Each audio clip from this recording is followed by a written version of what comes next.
welcome back, ladies and gentlemen, after this mini short break, I would say. And with that, we move on to our fourth panel discussion. This topic is extremely interesting, at least for me. With that said, the topic is creating allies to allay fears, engaging men for including and empowering women. This is going to be super interesting. We've got our moderator introducing Vidyottama Sharma, Editor-in-Chief, India Diversity Forum. We have our panelist, Dr. Tanaya Mishra, Global Chief Human Resources Officer, Essar Constructions. Raga De Silva, co-founder and director, Speaking Minds, author, LGBT and diversity speaker. Viekas, Khokha, head of human resources, Dhanuka Agritech Limited, diversity and inclusion influencer. Rajorshi Ganguli, president and global HR head, HR Alkem Laboratories. Amit Sharma, CHRO, Volvo Group India. Requesting our moderator, Vidyottama Sharma, to please take over. Thank you, Ankita. Hello, everybody. So without making much ado, I'm going to get straight on to starting the session. You all know the topic, creating allies to allay fears, engaging men for including and empowering women.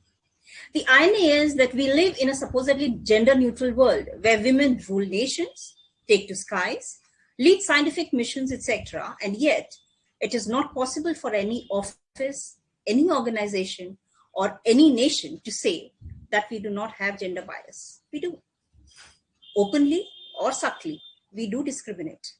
Despite the level of advancement we have made in bringing more women to offices, we have still not been able to create ideal work environments for them where they feel equal, safe, encouraged, and inspired. The same goes for people and professionals with different sexual orientation. The LGBTQ plus community. The LGBTQ plus community needs to be given due respect, and their members must be made to feel comfortable in being who they are, instead of they living and working in fear of being ridiculed or sidelined.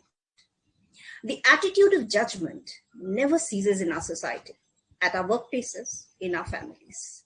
So what is wrong with us as a people, as a workforce, as an organization? Do men have a feeling of entitlement? Or are women being brought up with a feeling of subservience, which later gets difficult to shake off? If so, why then do women who feel discriminated themselves join in discriminating LGBTQ plus community? It's a vicious circle, isn't it?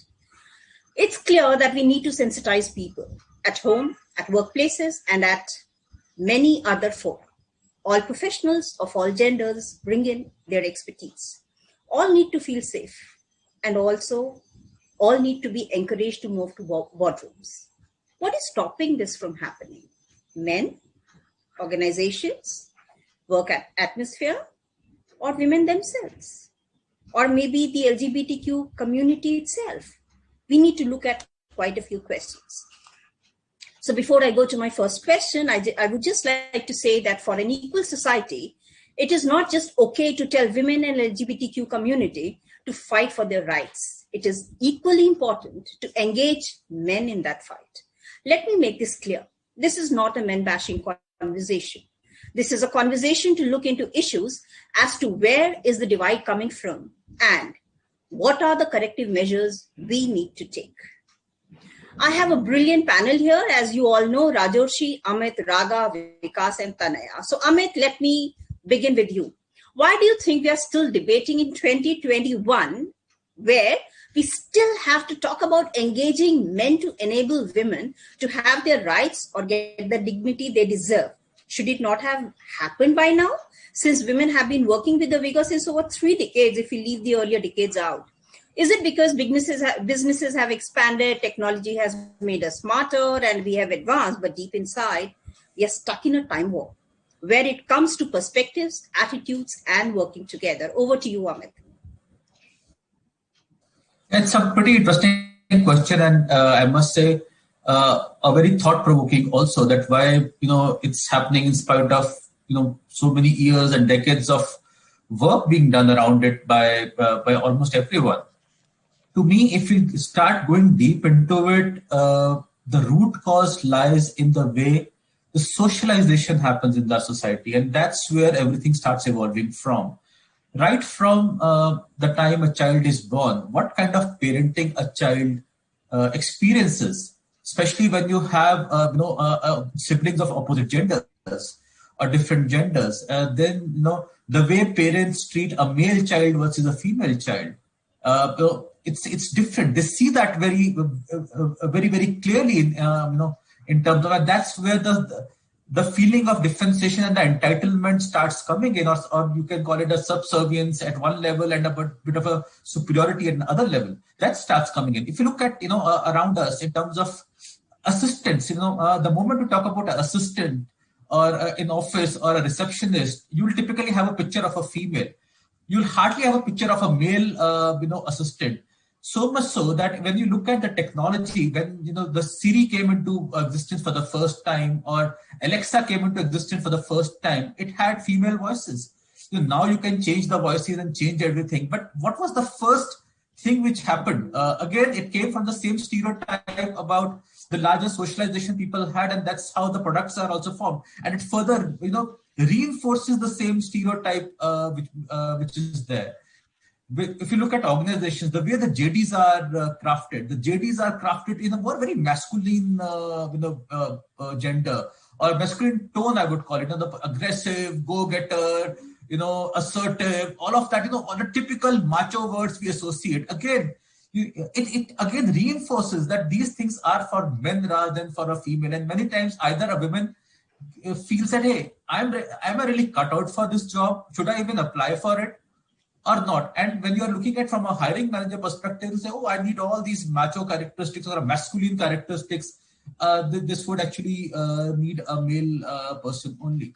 So predominantly what we see is our larger socialization is actually working towards this. And it's important that we start dealing with it, to me, at the level of parenting itself. If we are not able to raise our kids as kids who look at men, women equal in terms of the way they see themselves, their father and mother, how they see their father and mother, how they see their siblings, these stereotypes will keep on getting further, strengthened and reinforced. So if they see that it's the mother who's always doing the kitchen, it's the sister who's always helping the mother in the kitchen, and it's the father who's doing all the external work, it's the father who's going to office, it's he who's supporting his father, I don't think so we can ever be able to come out of it. So we'll have to work towards it. And those social stereotypes and the socialization is where we need to really act on if we really want to have a long-term change towards this thinking. Otherwise, in my view, we'll keep on talking about it. I get you. Brilliant points you brought out, Amit, and I'm taking it further with Viekas now. Because we carry too many biases from our homes and our society, both the angles that Amit just spoke about. We carry all these biases to our workplaces. What biases have you as an HR leader felt as the most common against women and against LGBTQ plus community? And I'll be very happy if you could relate with some examples that you have seen. Sure. So thanks, Vidyottama, and thanks, Amit, for setting the context very rightly, where you traced everything getting back to the home, the roots where we are brought in. All the biases are brought in. Let me talk about how the biases are. Biases are typically against color, the kind of choice of games that a child play. It starts from there. This blue color is for a boy and a pink is for a girl. And biases against the success, right, at the workplace in terms of, this role will be successful with a male. This role will be successful with a female, right? Biases against right and wrong in terms of the conditioning of the society, that a female will not be subjected to this kind of a hardship the role evolves without even checking with her. Just condition and not subject that role to that particular female, but make it very gender specific. Capability issues, even without considering what could be challenged as a new normal. Typically, what is behind?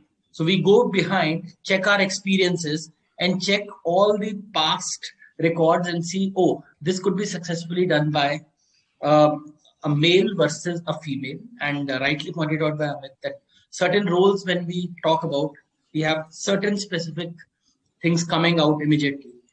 Now, sorry, I'm just holding you back there. I'm sorry, and I want you to continue after that. These roles are defined by you, the HR leaders. They are not defined on their own. So to some extent, I believe you ought to be taking the blame for it. Yeah, please continue. So without the finger on others, I think I take equally the blame on the ecosystem that I belong to. The only way this could be challenged is push against the wall is very important. And if HR leader or the business leader is not doing that, I think it can't be done by the remaining population in the organization. So that pushing against the wall has to happen. That whenever we have a role, we first make it completely agnostic to a woman. And I was the one who objected once advertisement was raised from my organization on social media saying that we prefer only males for this particular position. And I was the one who got completely removed. In fact, also putting the names out in the CVs, sending the CVs to business leaders without the names, so that they would not get to know which gender is it, right?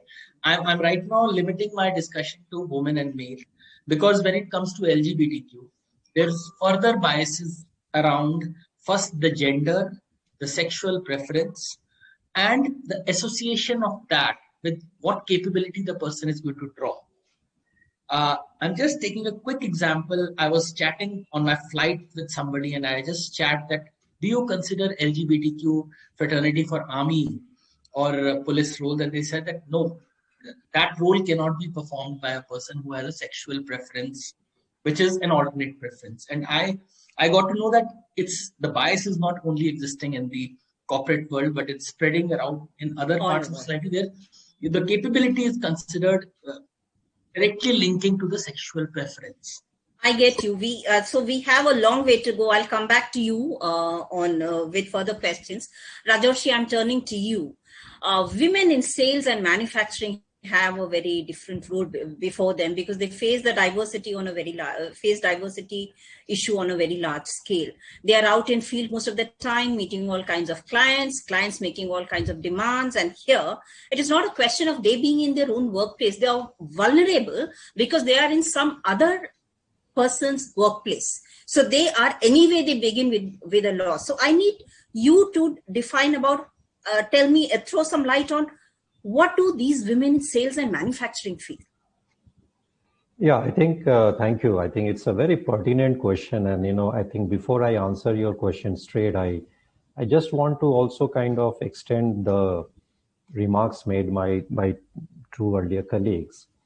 Some of these, the roles that you are mentioning, sales and manufacturing, I think it's again to do with the societal preferences. In our country, for example, it's perceived that some of these roles, it's difficult for women to do. Of course, these thought processes are changing. However, if I relate with my experience outside India, I mean, in my past company, I was managing several other countries, and including one of them, Russia, for example. There, in my field force, we also were in the pharmaceutical there. 80% of my sales force were women employees. Whereas in an Indian context, to even surpass 5% in a sales force is very difficult.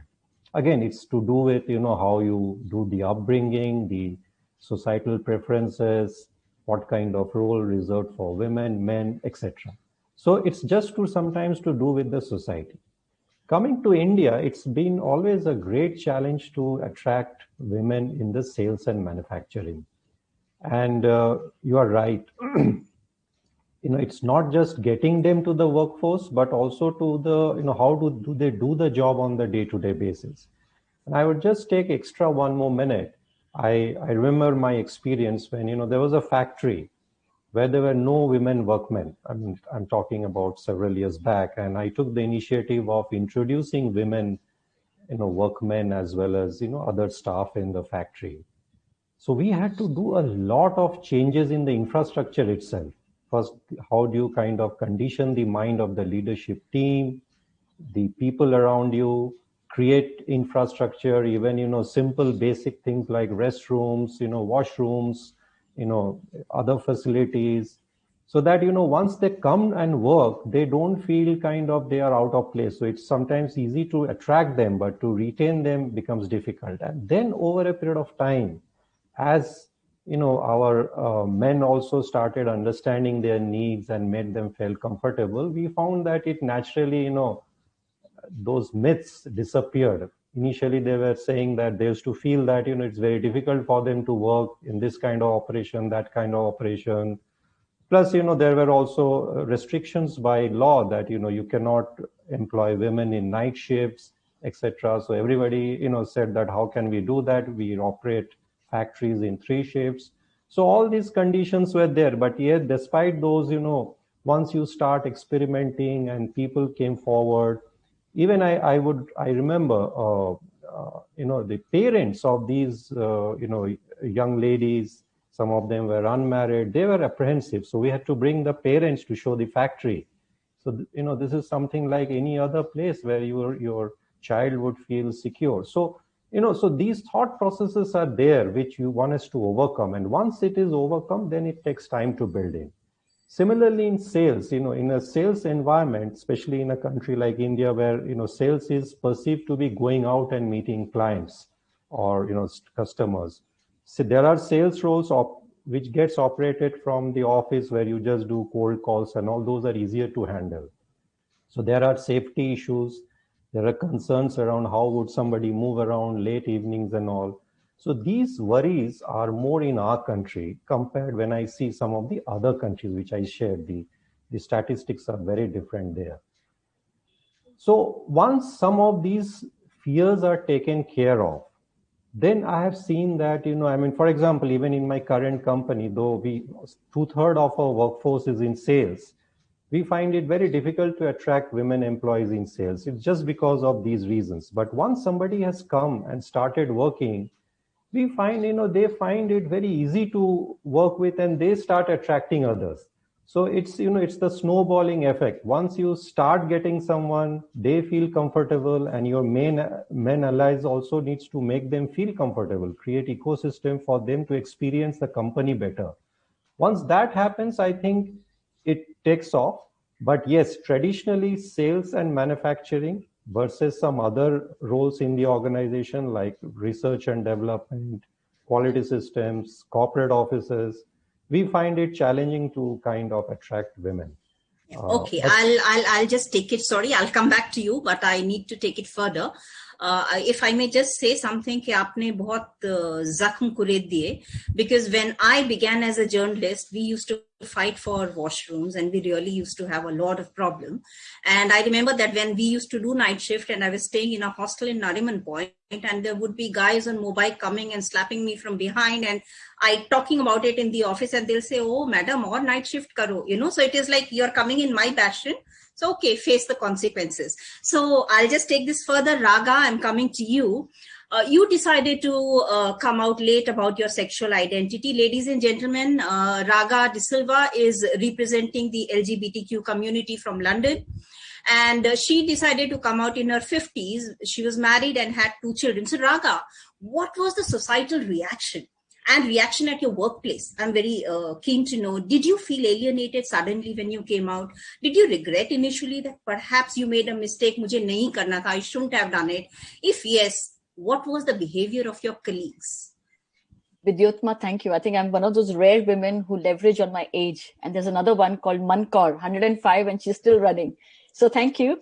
And thank you for breaking stereotype as well, because there are 3 gentlemen and 2 women on our panel, and normally it's always ladies first. So thank you for that. And so I'm loving it. Now, I'll just again touch upon what Amit and Viekas also shared before I get on to your question, if you don't mind. Amit, I have twins, and they're 23 years old now, and I have a son and a daughter. And I have brought them up absolutely using a neutral language. I think they represent a future generation, and I think it gives us hope, because I never, differentiated between blue and pink, for instance. Never differentiated that the boy should not play with a doll, or boys don't cry. And you can see them in this present state, this generation that they represent, that they are neutral. The language they use is neutral. So I think it starts with us. We forget that men were once boys and then they become men. And so thank you for bringing that out, and thank you. So Vidyottama, I represent, like you said, the LGBT community. And for me, it is about empowering men and women both about, our journeys. And I came out twice, one at the age of 30. I was outed by my mother. Sadly, I was basically pulled out of the closet. And I was in New Zealand at that time. And let me just share that in New Zealand, it's a very liberal society. There is supposedly anti-discriminatory laws. So you can't really call somebody a name or a slur. There can be a legal action taken. But I used to work in a very large advertising agency there. And I was poised to be the director in top management and everything. I was winning accolades, awards, as you said. And suddenly one day there were rumors about me having left my marriage and that I was now considering coming out and being with a woman. And suddenly the same management, the same country, which was very liberal, started showing signs of homophobia. They don't say it to your face. They do it passively. Suddenly you're alienated.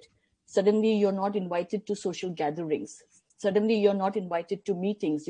They find excuses to make sure that your promotions are pushed back. And we're talking about New Zealand. So that happened to me. And I was very young at that age. And finally, what happened? Finally, I decided that I didn't want to work with an organization like that. And I left. So they lost a talent. They lost somebody who was actually taking the organization forward. Now, come back to 50. As you said, last year I came out. And I run a business in India. And we have a fairly large office in Mumbai. And my partner is also my business partner. My life partner is also my business partner. Our story came out in Brute, India on a Sunday. Monday morning, we go into office. We have never spoken about our sexuality, just like as I'm sure you guys never go and say, hey, I'm Tanaya and I'm straight, right? So we don't go around and say I'm Raga and I'm, a lesbian. We walk into the office and there was pin drop silence. You could just feel sniffles and people... There was discomfort. You could just slice it with a knife if you had a knife. It was so, people were uncomfortable. There were whispers around us. When we would go to the kitchen, now remember, we're directors of the company. So it's like all the more difficult for us. And then everybody was just quiet. People were avoiding eye contact with us. It was just very obvious. But in hindsight, I wish I'd done something about it. I did not. I let it go because I was uncomfortable. I was also learning. That's another thing that we have to understand, that a lot of us need to unlearn what we have learned and maybe learn things that we have never learned. Eventually, 2-3 weeks later, one young person from the team came up to us and said, I love your story. You've inspired us and thank you for sharing it. And that's how the ice broke in the office. So my 30s and my 50s were two different experiences. I have felt ghosted. Even now, people ghost us. Our supposedly close colleagues ghost us, and that's okay. There is no place for people who don't want to know, and it's okay. There are situations where it is uncomfortable. People will talk to us, and the moment they get to know that, oh, you're that Raga who's out, I can sense it. There is a lot of homophobia still in corporate world, whether India, New Zealand, UK, there is, because people are people. Do I have any regrets? No, I have zero regrets because, I think you can't live your life half. The moment I decided to come out with my truth, I decided until then I was incomplete. My story to the world was false. It was not my truth. My capacity to give was also incomplete, Vidyottama. So I think it is important for us to live our truth. There are lots of biases. I mean, all three speakers before me have touched upon those biases. I'll come to you on that later, yes. Raga. Yes. I'll come to you on the biases later. I'll just thank you so much. And I'm really happy that you could speak so clearly about what the reaction was in the offices in society. That's really, really good. Thank you. And I'm coming to you, Tanaya. Tanaya, you work on projects outside India as well, in remote areas and sometimes under extreme conditions. You tell me that you are bringing in an anti-view here that in more than men, it is difficult to engage women. And I would really want to know, why do you say so? Look, it is the society, and I completely agree with some of my other speakers. And Raga, it was a fantastic story and very inspiring. But it's also the ecosystem that you are in. For instance, I have operations in Papua New Guinea, which is a small island, up in Australia, which is very difficult to hire people.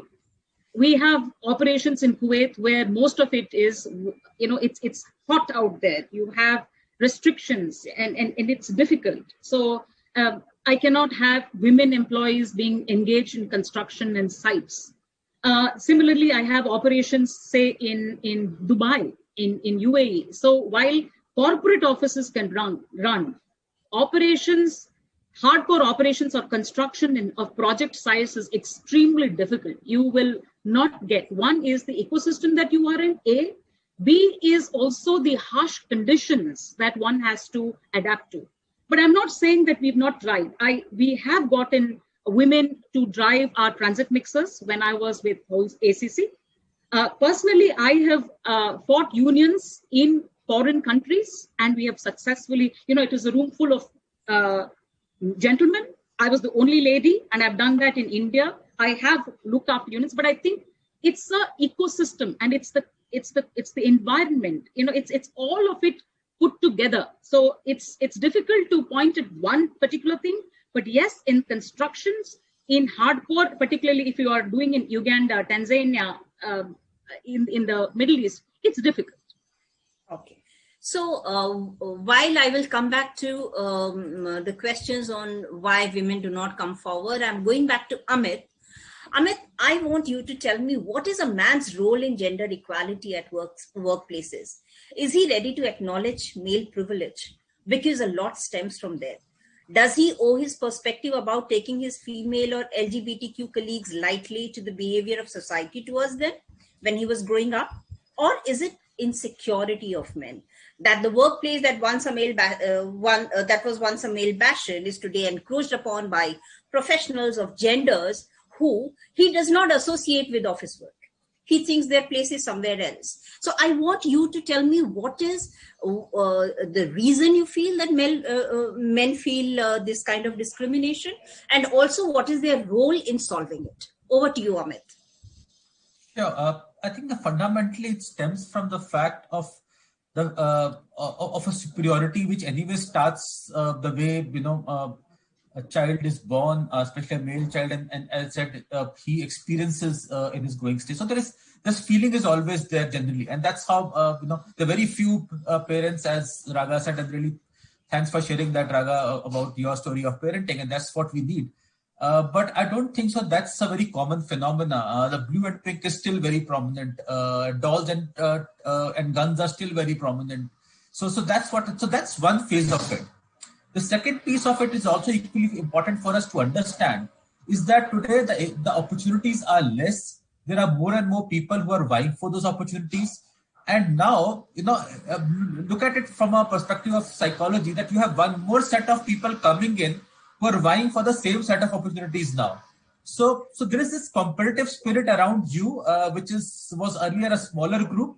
And now that competition has further increased, that further adds to that an entire context of, okay, why should we add more people into this pool?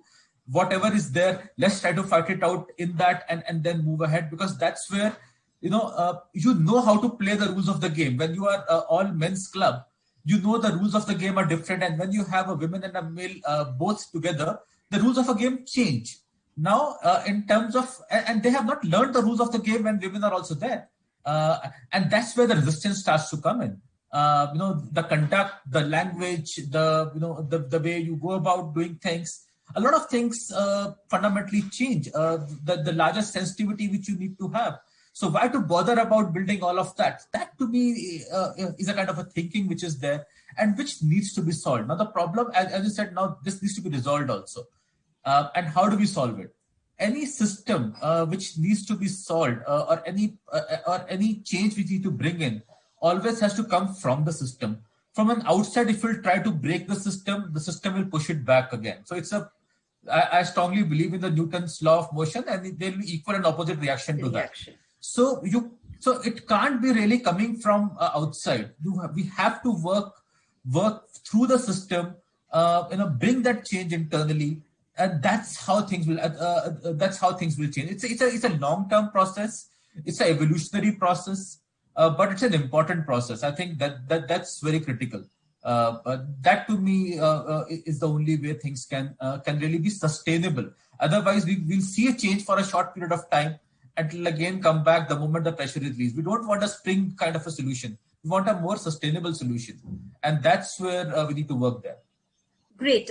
Thank you, Amit, for that. And before I take it further, I would like to say in a lighter vein that you said that men normally find it difficult that, more people are coming into the same area of operations which they had, and there are more who will vie for those positions. We women won't mind if men try to come into the kitchens and take over the other chores of the home. We are quite generous in that sense, So I will just take it up.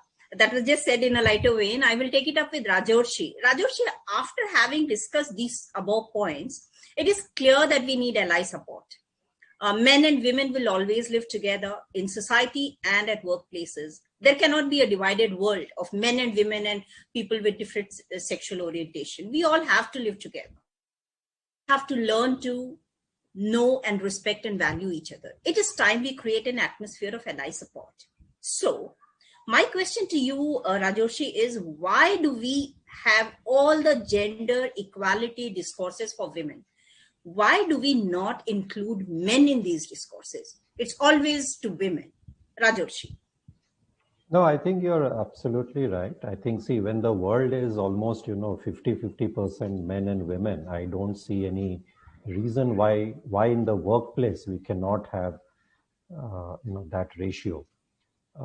In fact, interestingly, yesterday or day before, I was reading a report which says India only has 20% working women population compared to China, which is one of our neighbors. They have, I think, close to 60%. So I think it's time that we build that ecosystem in all kinds of industry. And I think in order to do that, I think we need to kind of make, as you rightly said, we need the initiative has to also come from the men, because today what has happened is the majority of the C-suite executives are men, and if they can create a good system, policies, framework, mentoring system, recruitment policy, I'm sure, I have seen, as I have shared examples in the past, once you create an ecosystem, you make them a partner in this whole progress, they will own it up. And once the women colleague starts experiencing a workplace in a positive way, I have seen that they start building their career with us. So I think your point is right. It's not just the women; the men will have to also take the initiative, especially in societies like India, where it's a male-dominated society, and for that matter, even some other Western countries. And men can do a lot in kind of, make this whole workplace more energetic, having, representation from all diverse background, just not the gender diversity, all kind of diversity. Because it's not just about creating the policies, the framework, because which they can sitting at the C-suite. It's also about, how do you impact the day-to-day experience? Some of the examples that I gave you, when they go out to work, when they meet customers, when they come to office, when the promotion discussions happen, when you allot certain kind of roles and responsibilities, you have to break those stereotypes, and that's how the progress would happen. That's my take. Yeah, okay. Here I have, there is a sword hanging over my head, and I have been told that I have next 10 minutes and I have 3 more speakers I need to speak with. Viekas, we need to look, I'll be really happy if you keep your answers brief, so that if I have time, I can ask some 1-minute questions as well. So Viekas, we need to look into the issue of sensitivity, policies, mindsets, HR policies and tasks on hand for the HR department, as Rajorshi was also saying and Amit was also saying, and societal approaches and changes needed at various platforms and levels. You were telling me once that there are hard parts and soft parts of this. Hard part, which is about framing policies, and soft part, part about creating the culture which is more difficult. Viekas, can you explain this, please? Sure. So I think the context is already set, but let me say that for an HR head, it is two buckets, right? The hard part, I would say, is actually hard, which is the culture. The softer part is the policy, infrastructure, and processes. I think a lot of social media, social media interaction is happening around rainbow colors, LGBTQ, gender neutral policies, etc. Which is, I feel, the softer part because that's easier to be done, right? You can set up infrastructures, you can set up policies, you can invite consultants, set up processes. The tough part is, and if you really look at the gender issues, right, today, in the lighter conversations, what are those jokes or what are those words or what are those jargons which I use which make people uncomfortable? Are those jargons and lighter conversations very friendly to people? And we observed a lot of complaints used to come and people get into a easier zone, like a lighter zone, when they go for an evening coffee or a drink. What kind of conversations are happening? So that is very, very important, and a sensitization has to be created around how we need to conduct outside our boardroom, because boardroom is always governed by rules, right? Everybody follows that. What breaks the rules is when you go out for a drink or when you go out for offsites. What are conversations are happening? Are you making the conversations make every gender feel part of it? And I would not call it a woman or a man, because gender neutrality means we should not call it a man or a woman's world, right? It could be anything. So I think those conversations, we need to have a sensitization. Sensitization has to be brought in by people internally, but change agents have to be created by allies which come from outside. So you help organization to create those change agents to be able to drive that sensitization in the organization slowly and steadily, not necessarily governed by posh rules. Because you can't take a stick and teach that. And meet them. It has to be slowly and steadily built into the culture how conversation should be. Yeah, sure. Thanks. Raga, you have been very bold in the step you took and the way you have handled the situation. And I do understand and agree with you that most of us are still not aware about how can these situations be handled. So here from as a first person account, I would want you to say, what do you expect the HR managers, the organizations and the society at large when it comes to working professionals of the LGBTQ community to do to make the situation better? See, with Vidyottama, we always we do othering, right? We always talk about society as it's somebody else. We are society. It starts with us. And that othering we have to stop first and foremost. I think each one of us is responsible. It's not just the LGBTQ community that we should be talking about. Like Viekas has been saying, it has to be everybody and anybody, because we're talking about a diverse and inclusive society. See, sadly for all of us, we come from very complex environment. Our homes are so different. We come from a home, we follow different religion, different faith, the food we eat, who we worship. We bring that into our workplace. And the workplace is suddenly completely different at times.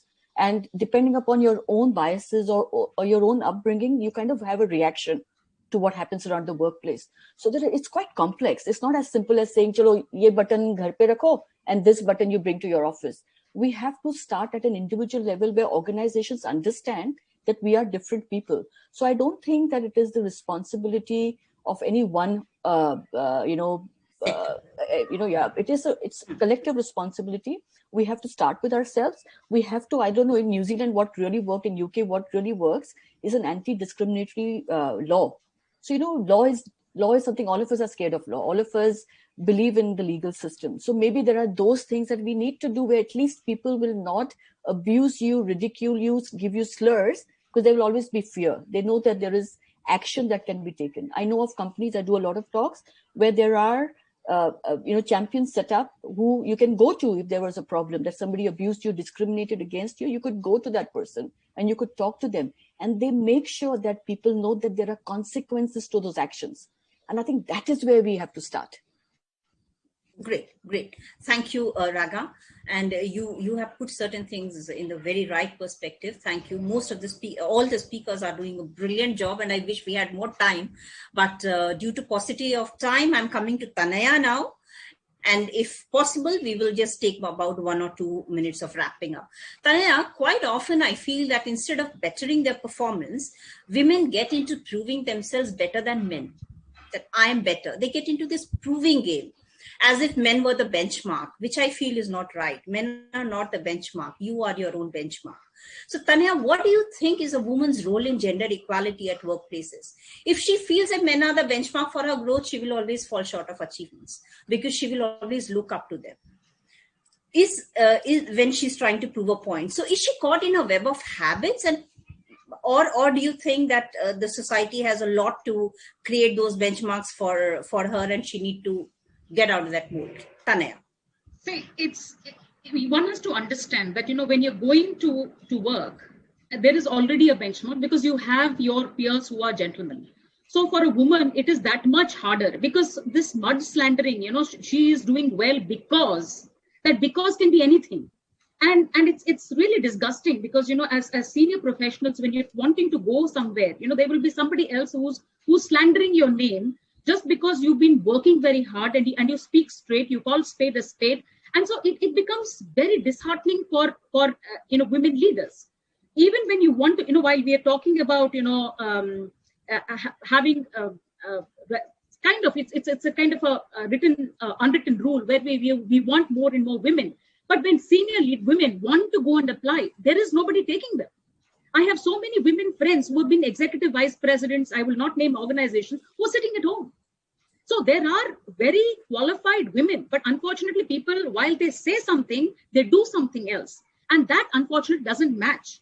Now, one thing which I want to also mention is, when children are growing up right now, the young boys, are feeling very discriminated because they say, oh, where will I get in? Because first there is the gentleman, the woman category, then there is the scheduled tribe. So where am I going with all of this? So, it's a very different kind of, I don't think there is something that there's a mold to say that, that this is how it's going to work. But right now there is systemic thinking which is necessary for us as a society, which needs to impact the organization and the ecosystem that we are in. So a lot of things to be said, but I know there's shortage of time. Yeah, I am really sorry to all the panelists. You all have been wonderful speakers, but I think we need to wrap up because there are many more other speakers waiting to come online. I would want to thank you all for being a wonderful panel. And I just agree with all of you, if I can sum up, that we all have to work together as a society. We all have to forget who's a woman, who's a man, who is a gay, who's lesbian, who's transgender. We are all human beings, and if we can put that together and the organizations can become a little more sensitive, creating that sensitization process, as all have spoken, I believe it will not happen in a day, as has been said, but perhaps kahin to shuruaat karna hai, let's take the first step. Let's try and make a difference. And I'm sure the other steps will get clearer as we go along. So thank you very much. And I'm handing this over to Ankita. Thank you.